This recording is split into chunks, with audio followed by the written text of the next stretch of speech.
Jerry O here and Mr. Al Crawford. That'd be who we are. We've got Crawford's Corner. Actually, we're working on a segment of the show that will be called Crawford's Corner, and we're working on another segment. We're going to be having those coming up and maybe in another couple of weeks, called Jerry O and the O Zone. Kind of our own personal view on how to network and things that we feel are important that you need to know. Now, because it's ozone, is it going to be environmentally protected? No, I am not. I am not into the environment. We have green people that do that. So for me, I just it's getting into the zone. So the art of shut up. I don't suppose you've ever heard that, Al.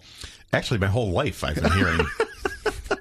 Yeah, me too. Going through junior high and high school and into college. But the art of shut up, a networking technique, and when to listen.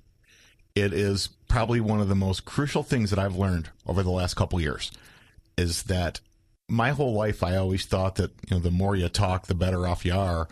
And I was so mistaken in that. The reality is that you need to make a point, and then you need to give the person an opportunity to speak. It's an amazing thing. So the art of shut up, and we all need to practice that. When we were talking this morning about these events that we have coming up, we got a ton of events that we've got coming up here in January and February. We're going to be very, very busy, boys. Networking Squared is going to be on the road and talking and working with groups. We would love to come out and speak to your group. We love to teach, to share, and like the caller from Troy, wow, I learned this and it's working immediately. So that was like a week ago. Right. So it's already working. So how do you introduce yourself? Well, and it's really kind of funny because this is, anybody who knows Jerry knows that this is, we talk about pet peeves. This is like the ultimate one. And it's something where, again, we all need to look at this and say, do you say your name in one sentence or one breath? You know, so it's something where my name's Alan, and I actually just say Al because it's easier and people spell it wrong, but it's Al Crawford. But what we find is that so many people merge their names and they smush together the name of their company. I never know if it's one big long first name that I've never heard of or one big long last name. So we need to practice saying your name. You're presenting it to somebody. Don't you want them to be able to repeat it? So I am Jerry, with a little pause, Olson. And I'm Al with big pause, Crawford. So, and if we had Brian, Brian's got the big name out there, and he certainly would come on the air if he wants to introduce himself. He can do that.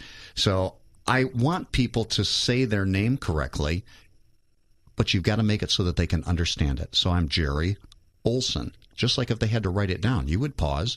The same thing that I do when people ask my phone number. Okay, let me give you my phone number. 586. Well, they're going, I haven't even got a pen yet. You're 9 digits in. So usually you're going to go 586 and pause, or 248 and pause. People are going to remember that. They can grab their pen and get prepared, and then you give them your number. Think about how frustrating it is when somebody leaves a message for you and they say that phone number so fast that you have to listen to the same message 18 times. I've done it. Okay, go back. Just slow down. And it's kind of the shut up and listen. Here's my number. Listen. Are you ready? So when you introduce yourself, say your name so people can understand you. It is it's so fast. We need to know that. And it happens all the time. So if you're introducing your company, what's your name? And then what's your company name? Well, again, in our situation, what we don't want to do is use the abbreviations. Jerry and I both work for LBN. But if you don't know what it is, people sometimes think it's a college, Albion. It sounds very similar. So it's something where, again, in that arena where you don't know, if the people don't know where you work, you want to say the name of the company. It's Local Business Network. Local Business Network. And it needs to be clear. We all get very comfortable in saying it. And I actually met with a guy, I'm not going to say the name, but he actually jammed the name of the company from 7 syllables to like 4.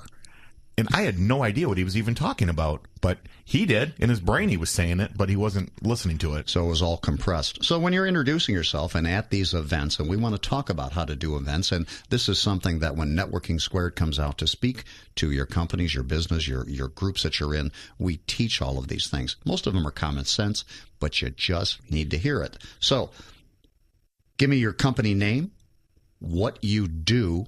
Here's my company. This is what I do. What makes your company unique, and what kind of customers are you looking for? And then shut up. Yeah.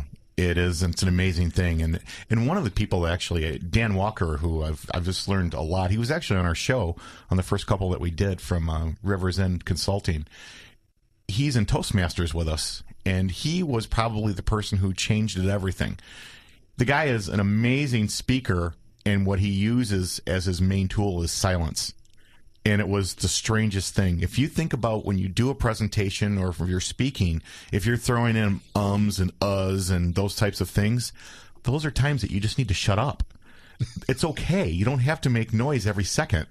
And that's what we all have to do. We have to slow down. And if we're throwing in those noises, those are opportunities just to breathe. So just go ahead and take the breath. Yeah. Now, do you practice? Brian, when you're over there and introducing yourself to somebody, do you practice saying your name? I do, but I had a question. I understand. I mean, I've been to a couple networking events, and some of them have been good experiences. Some of them have been bad. But to me, there's a business card etiquette. And I've approached people before, and they're hosing you down. They are the Niagara Falls of information on you.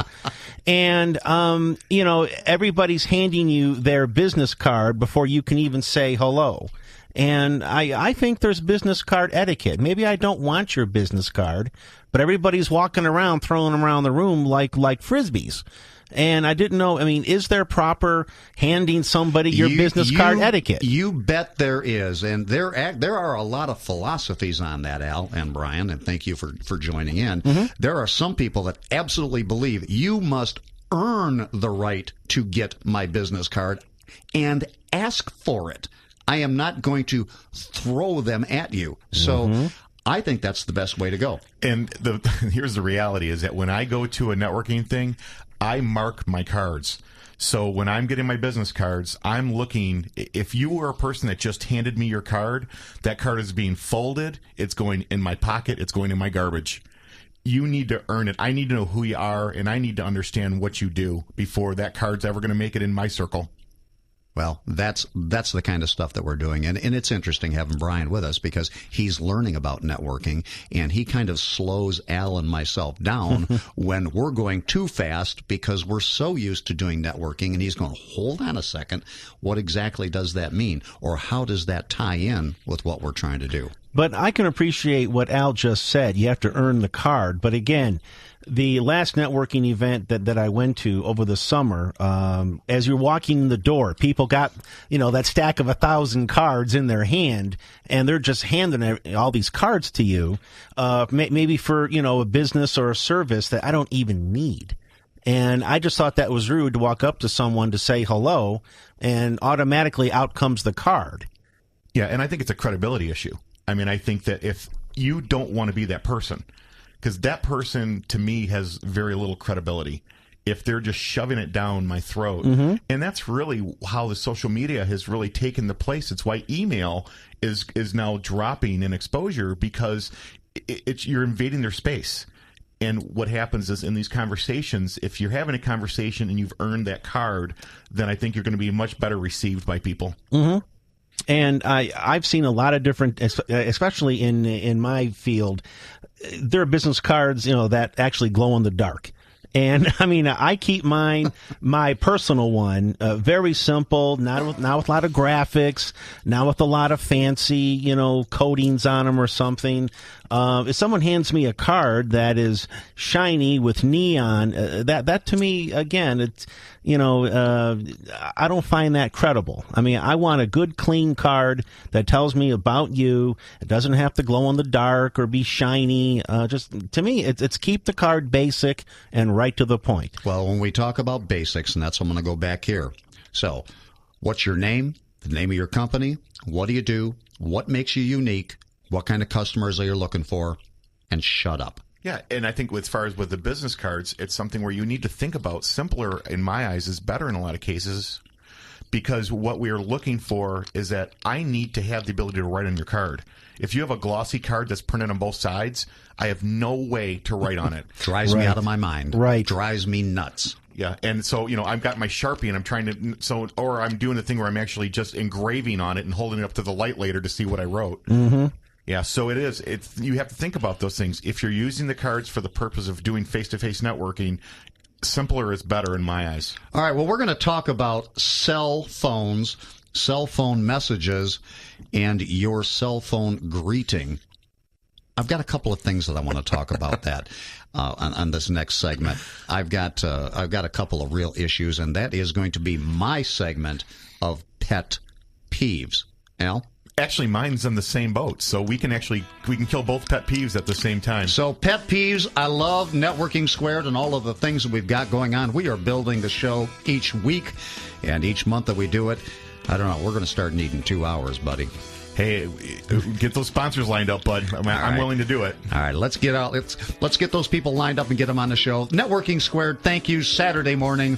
Ooh, it's cold outside. Did he say 6 degrees? It's below zero. Oh, jeez.